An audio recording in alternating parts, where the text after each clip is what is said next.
as I noticed with some of the farm-to-table chefs using local products, there was no health concerns. So they were using the better products, the seasonal products, the stuff that was in our backyard, but then again, they were still using white flour, white sugar, deep frying, using tons of butter, loading all their food with cream. Hi everyone, and welcome to Insight into Healing. My name is Alexa Servividio, and I'm your host. Thank you so much for joining us this evening. Insight into Healing airs Wednesday nights at 8 p.m. Eastern Standard Time on Blog Talk Radio. You can also find us on Facebook at facebook.com/Insight into Healing. If you have any questions, show ideas, or you'd like to be a guest, please send an email to insightintohealing@gmail.com. Also, check out my book, Finding Your Peace Within the Chaos, at www.ccbpublishing.com/a-servididio.html. If you'd like an autographed copy, send us an email at insightintohealing@gmail.com. Well, tonight I have such an exciting show planned. On the line, I have Chef Marcus. Chef Marcus is an award-winning chef, green restaurateur, real food activist, professional speaker, restaurant consultant, and ultra-marathoner. He is devoting his career to whole food, whole life approach. Chef Marcus has coined the phrase eco-lectic cuisine. The notion behind eco-lectic cuisine is how Chef Marcus marries healthy food with ethically and socially responsible, sustainable business practices. Marcus is often heard saying, "It's the whole picture that matters." Chef Marcus had to overcome a handful of health challenges in the late 1990s. He was able to eliminate all of the medications he was taking and in transition cure an asthmatic condition he had from birth. After overcoming his various health challenges, Chef Marcus was invited to contribute over 200 recipes to several Dr. Gary Knowles books. In addition to successfully owning and operating the first green certified restaurant in the Hudson Valley, Aroma Sign Bistro, Chef Marcus has begun to devote his time consulting and troubleshooting for other restaurants. Chef Marcus, welcome to Insight into Healing. I'm so excited to have you on this evening. I'm happy to be here. Thank you very much. So, I've been reading your bio. How did this all come together? I know you had certain health concerns, but how did you put these all together? How did it begin? Great question. So, as a young chef in the late 80s, early 90s, mid 90s, I was always taught to cook very, very high quality, tasty food, or what I thought was high quality. You go to culinary school, they don't talk much about nutrition, but they talk a lot about deep frying, adding sugar, white flour, and of course, working at some beautiful hotels. I worked at some very fine hotels across the country, like the Broadmoor in Colorado Springs, the Greenbrier in West Virginia. And as a young chef, you just see these massive trucks pull in the loading dock every day and unload unlimited quantities of food. And as a young chef, I started questioning, like, well, where's all this food coming from? It's odd how we can get the same size filet mignon day in and day out and not have to worry about supply. And of course, your farmer down the road on your farm market, you know, they just have a seasonal business, and yet these food distributors have a year-round business of sourcing anything. And of course, at one time it was great. Oh, this was flown in from Paris. This was overnighted from Alaska. This was, you know, from South America. This is some rare thing. It's first day in season in the Southern Hemisphere. And that was cool to a certain extent. But then the fact of that most restaurants, and I was taught this as a young chef, that diners do not come to restaurants, and it was a British chef, so he goes for their vitamins and minerals. They don't do that. They don't come for their fiber to a restaurant. And so at a very young apprentice, that's what I was taught, that vitamins, minerals, fiber, the whole food approach was not the way to go. It was a matter of making the food taste the best it possibly could. Yes. And I think you bring up so many different thoughts that I think it's so important for people that healthy eating, whole foods, is not just a way to sometimes, you know, just a way to spend extra money. It really makes a difference where the food comes from and the quality of the food. 100%, absolutely. Now, there were chefs that were doing similar things. You know, Alice Waters was very farm to table. Rick Bayless. There was a lot of chefs out there that were really using farms. But as I noticed with some of the farm-to-table chefs using local products, there was no health concerns. So they were using the better products, the seasonal products, the stuff that was in our backyard, but then again, they were still using white flour, white sugar, deep frying, using tons of butter, loading all their food with cream. And I feel that, you know, you can take any ingredient, and if you add salt, butter, cream, sugar, and or deep fry it, you're gonna make anything taste good. But it's a challenge once you eliminate the fryer, the white flour, the white sugar, all the excessive fats. To be able to make dessert is an extreme challenge. To be able to make a sauce, and the average consumer, the average diner, the average patron going to a restaurant has no idea what's really in their food, how much sugar, how much ingredients that you normally wouldn't use at home. I mean, a basic recipe for like a sweet and sour sauce will call for cups and cups of vinegar to go into this, cups and cups of sugar to go in, and just the excessive amount in desserts, and even dishes like you get a grilled steak dish with a side sauce on it. There's sugar in it. There's other things in it that you just would say, wow. An average person says, well, I don't eat sugar. You know, you hear that from a lot of people. Well, I watch my sugar. I don't eat sugar. And then you turn around and see them at a restaurant, and they just have no idea. If the average consumer knew all the sugar, the salt, the butter that was going into their food, it's a standard practice at a lot of restaurants. After they cook a vegetable, to just douse it in a lot of butter. I worked at one restaurant where everything went into melted butter. The steaks got rested in melted butter. The vegetables went in melted butter.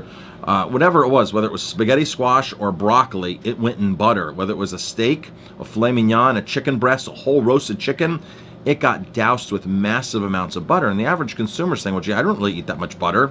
You go out to eat, you're eating a lot of this stuff. And you think you're eating healthy, and you don't realize how much butter is really defeating your purpose. You have no idea. And, you know, the chefs don't even really have any idea. And, you know, when you go to some of these restaurants, they're buying these convenience foods. And that's a whole nother level of chemicals, preservatives, trans fats, corn syrup, funky chemicals that you can't pronounce. But the chef thinks, well, you know, I'm buying it from a distributor, so how bad could it actually be? When you go into the grocery store, I tell people, do not read the front of the box. The front of the box is where the advertisement is. You want to flip over and look at the ingredients. All of a sudden, those whole wheat tortillas, that whole grain bread, all of a sudden now has corn syrup, white flour, it has molasses in it, or it has brown sugar, and the first ingredient is white flour, and it has trans fats. And you're like, well, gee, where in the world is my whole wheat in these whole wheat tortillas? Well, it's towards the bottom of the list. So this is the same thing in restaurants. When a restaurant tells you they have sweet potato pancakes, so the sweet potato in the mix they're buying is the farthest thing in the list, and the first ingredients is really what the pancake mix is. And restaurant after restaurant after restaurant is guilty of this. You can walk into a Sam's Club, you can walk into a Restaurant Depot, and see what chefs are buying. The packages are there, and be like, oh my gosh, wow, I had no idea. Now restaurants, unfortunately, unfortunately, for us, they're in business to make money. And making money is usually achieved by buying cheaper foods. And buying cheaper foods, we're cutting corners, we're cutting quality. And the distributors, the salespeople know when they walk into a new restaurant to make a sale that they have to come in at a very price-sensitive level. Very rarely do restaurants base who they're buying their food from based upon relationships. It's based upon who can get the cheapest butter this week, the cheapest bread, the cheapest salt, the cheapest sugar. And a lot of restaurants put stuff out on bids, where they have a bid list of their top 15 items or top 30 items or all of the items.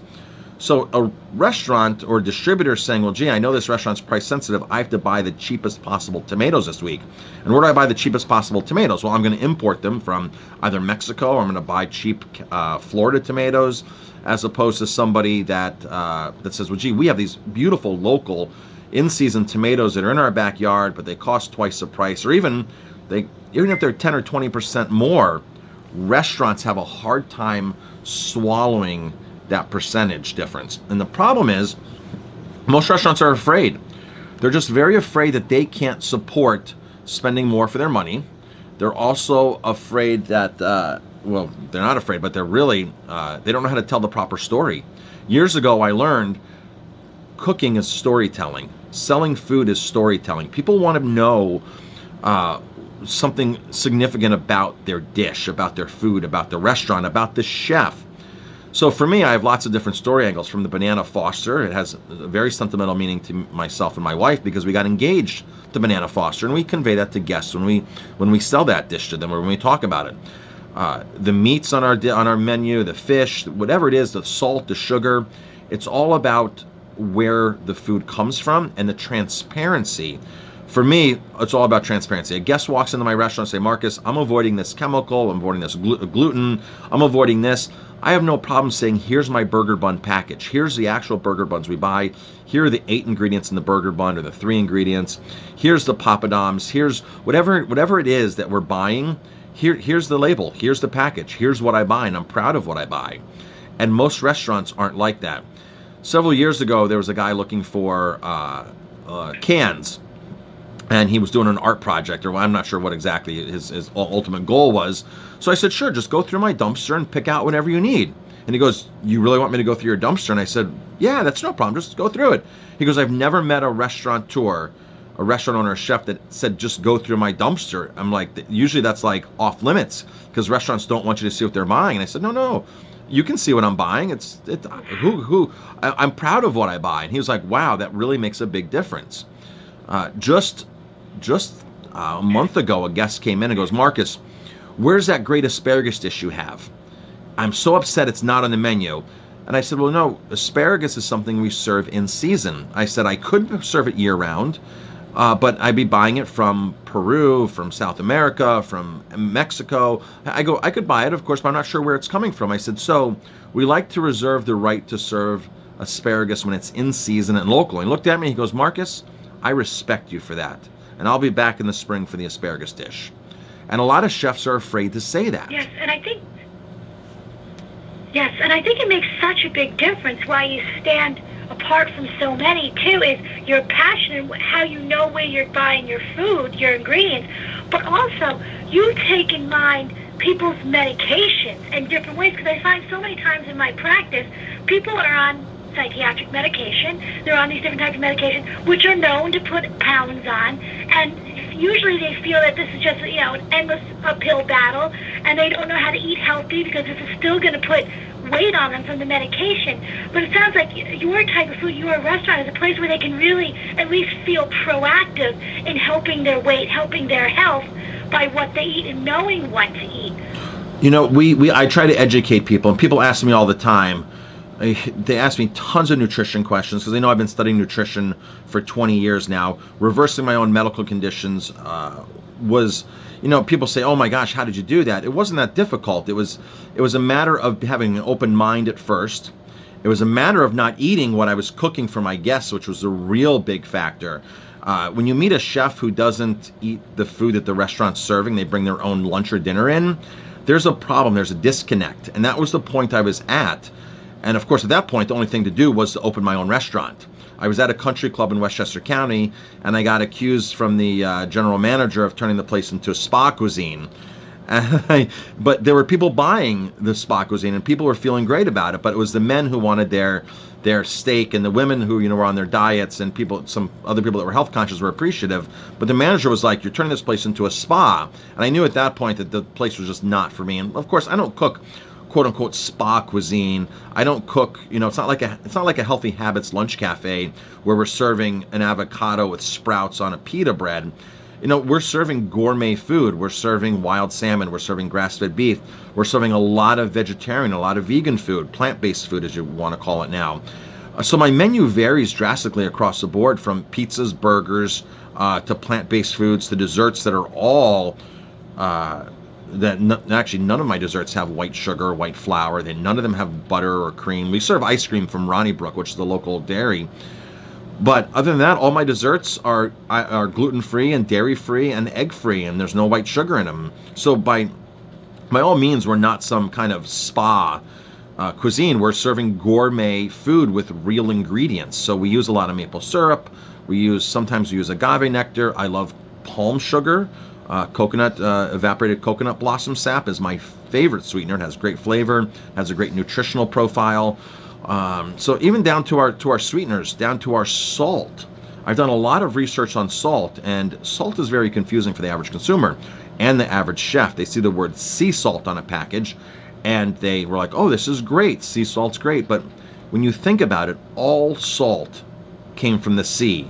So technically, anything that's that you can go buy in the store, no matter what it says, technically came from a sea, whether it's an ancient dried up seabed or currently from the sea. Himalayan salt is fantastic, but there's over 50 different companies mining in Pakistan. And so when you say Himalayan salt, it's a generic term. It's not like a brand that has these high standards. This is coming from a great area. For me personally, I like to buy the Redmond Real Salt from Utah. It has one mine, family owned. There's no other outsourcing. It's their salt. What you see in the mine, if you were to take a hunk of salt out of the mine right now and grind it up, that's what they're putting right into their package of salt. That's not true for a lot of other salt manufacturers, salt producers, salt companies. There's processing going on, even sea salts. It's processed. It can be bleached. It can be heated up to high temperatures. I had a chef years ago that didn't want to use my salt, and I go, "What's wrong with our salt?" He goes, "Well, Marcus, there's all those specks in it. My food doesn't look as good. I can't salt certain things, white things like a white fish." And I go, "Well, that's the minerals. That's the other good stuff that's in the salt that the other companies strip out of it." And I said, "So I'm not changing salt, so you're gonna have to get used to my salt here," was the bottom line to that story. But chefs are trained to cook with their eyes, and a lot of times, and so it's like, well, we just have to add this or subtract this because it doesn't look good, and if it's a salt that has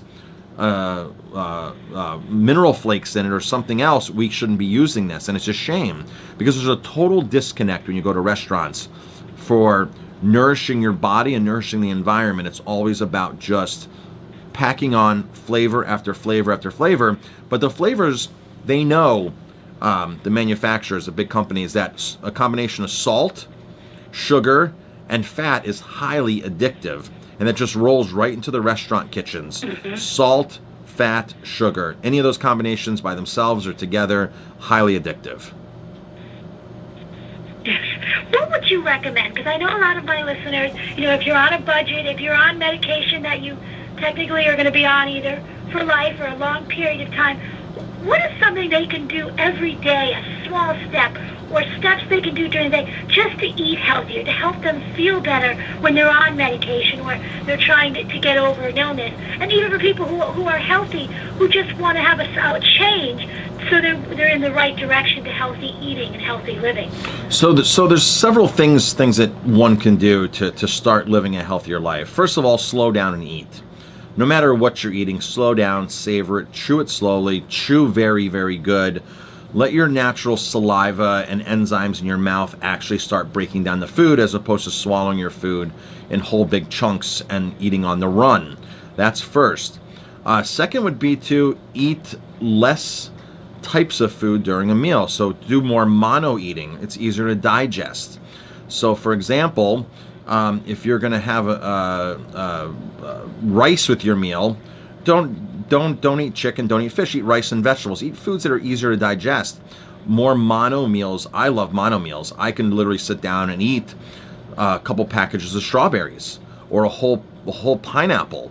Instead of mixing it with other things, let your body digest foods. Eat faster transit foods, the foods that are going to get through your body quicker.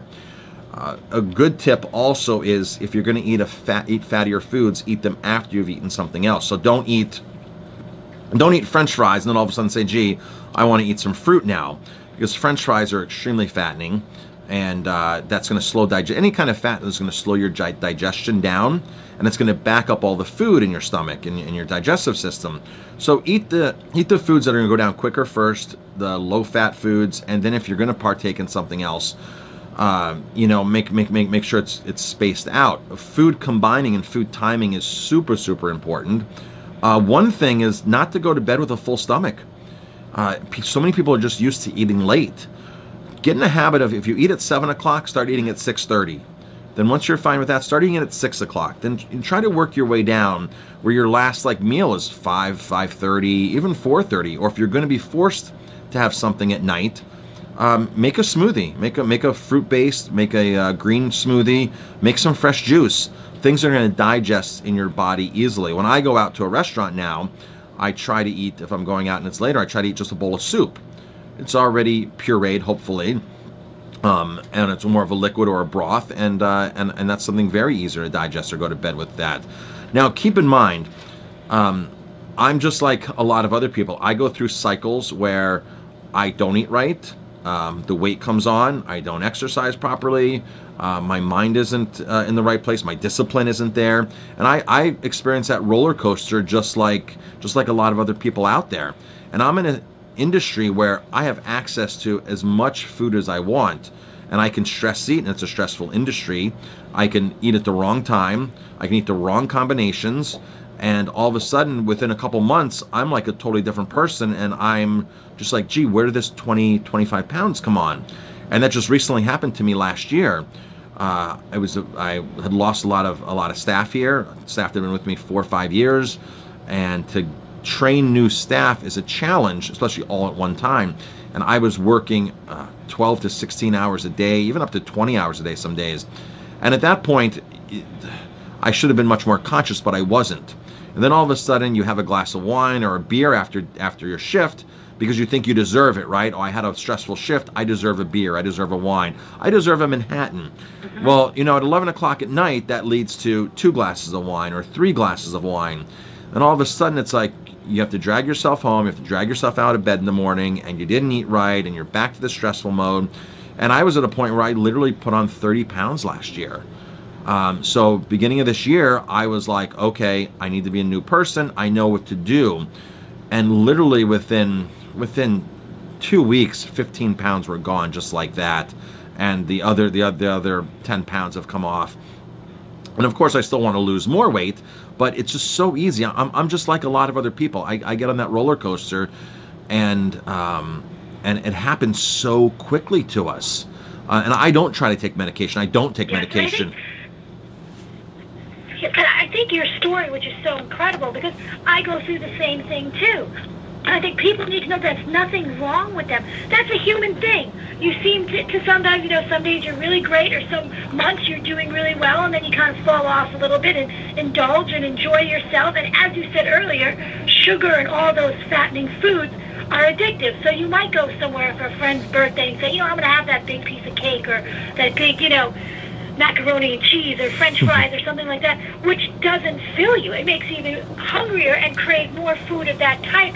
But I think it's okay to say, you know what, I splurged, and not beat yourself up, but be able to get back on your schedule and say, okay, I'm human, and allow yourself the leniency, but also have the structure. That's super important, to get back on track. And one of the most important things I've learned over the years is to have morning rituals. So when you get up, make sure that your morning starts off great. And the way you do that is by taking time to prepare your food for the day. Prepare yourself for success. So in the morning, I like to juice. So I'll make a green juice, and then I'll make pineapple juice. And the pineapple juice I bring to work, and the green juice I drink at home. But a lot of people, when they're on the run, like salespeople, oh, I'm on the run all day, I'm going from account to account to account, and they just are used to pulling into a drive-through of whether it's Chipotle or whether it's McDonald's. They're not used to going into a grocery store and picking up a bag of baby carrots, picking up a container of hummus, picking up a couple apples, picking up a couple bananas. They're not used to that. You know, my favorite 6-pack is bananas in my front seat. You know, for me, that's, you give me some bananas and I'm good to go. So a lot of people just don't have those morning rituals, and they don't set themselves up for success. You're responsible for your food. You cannot leave it up to McDonald's or Chipotle or Panera Bread to make sure that you're eating healthy. You have to do it yourself. You have to pack food, take dried figs, take some dried dates, take some things that are going to be quick energy, nourish you, have a good array of vitamins and minerals. Pack lots of water. Have water in your car ready to go. The containers they have now to keep water cold throughout the whole day are amazing. Take hot soup with you in a thermal container. We have an abundance of tools and things to get things done in grocery stores. You can walk into a grocery store instead of walking into Panera Bread, and people don't have that mindset. Now, I just read an article the other day that there's a whole convenience food makeover going across the country. 7-Eleven is now downplaying their Slurpee, and they're now selling fresh juices. There's fruit in the store. There's better options. Even if you buy like a nut bar or something instead of a candy bar. So there's a revolution going on across the country. People want this. The stores are realizing it, but the restaurants are lagging behind. Yes, yes. And I think you brought up such an important point. You know, you have to prepare yourself in the morning on how you're supposed to start your day and have a food plan. I know sometimes it's hard for people to get together and do that. But I think that's where you find yourself being able to safeguard, because you find, okay, I'm really hungry, I didn't eat, let me grab this muffin. Oh, I'm really hungry, I'm just going to grab this bagel with cream cheese. And these places, you know, the portions are huge. And you're starving, so you're eating it quickly in the car or as you're running to meetings, and you're still hungry, and the food is not the healthiest food. So when you have something where you can kind of snack on all day, like have a couple of carrots, have a banana, I love juicing, juicing and protein shakes and things like that. That is something, it takes a while to drink, it takes a while to chew. So you have to be really mindful when you're eating it or drinking it, not just stuffing it in your mouth and going, which doesn't really fill you up. Exactly. I've learned that I'm a stress eater. I've known I'm a stress eater. And I've learned now, because in the restaurant business, you know, stress can happen at any moment. All of a sudden the kitchen gets 15 tickets in, there's tables that have to go out, somebody drops a dish, they burn a dish, the waiter does something wrong, puts an order in wrong, all of a sudden now the line is backing up, food has to get out, customers are asking where their food is, it's very stressful. It's so easy to stick your hand in something and just start snacking and eating something, you know, whether it's a piece of brie cheese or whether it's French fries. We don't have a fryer, which we're lucky for that. So, but a lot of restaurants these guys just pick up and eat, and we're just trained in whatever we do is we eat out of stress, we eat as a comfort. And as soon as you can identify that and stop yourself, you know, a lot of people take time out to make sure their house is stocked with Oreos and whatever other convenient junk foods. They take time to do that. You know, take the time to do things right as well. And you know, even if you like Oreos and this is your first move into eating healthy, go to the health food store and buy an organic version of Oreos. And then you're going to progress from there. A lot of people say, well, Marcus, you're too strict, and you're too, you know, people aren't going to change overnight drastically like you expect them to. And I didn't change overnight. It was one step after another. So you identify what you want to eat better. You stop going to the regular grocery store and you go to a health food store. You get into a community-supported agriculture. You buy a share of a farm. So every week you're getting certain produce fresh delivered to you. You start drinking, you know, 1 juice a week. Then it's 2 juices a week. Then, you know, then you buy your own juicer and you make enough juice to drink all day. So it's this progressional step that a lot of people think, oh, I have to do everything at once. It's not everything at once. It's starting. Now, some people want to do everything at once, which is perfectly fine. There's certain things that I like to do. I just go out and do it all at once. You know, people quit smoking or drinking cold turkey, which is fine. Do it all at once. Whatever suits you is what you have to do. You have to set yourself up for success.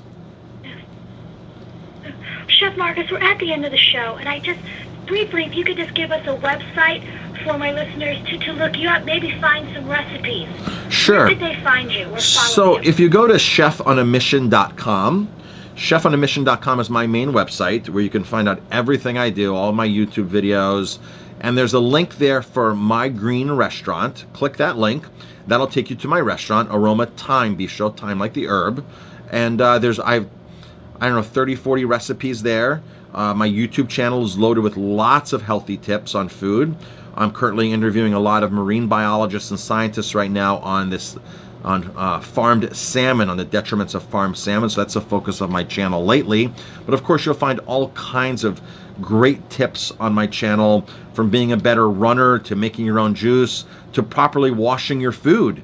People don't realize it, but you know, don't go to the store and pick up an apple and just eat it without washing it. Make sure it's properly washed.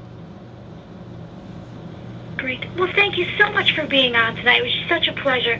And everyone, thank you so much for tuning in tonight. And if you have any questions, you can send an email to insightintohealing@gmail.com. Chef Marcus, thank you. My listeners, thank you. Everyone, have a good night.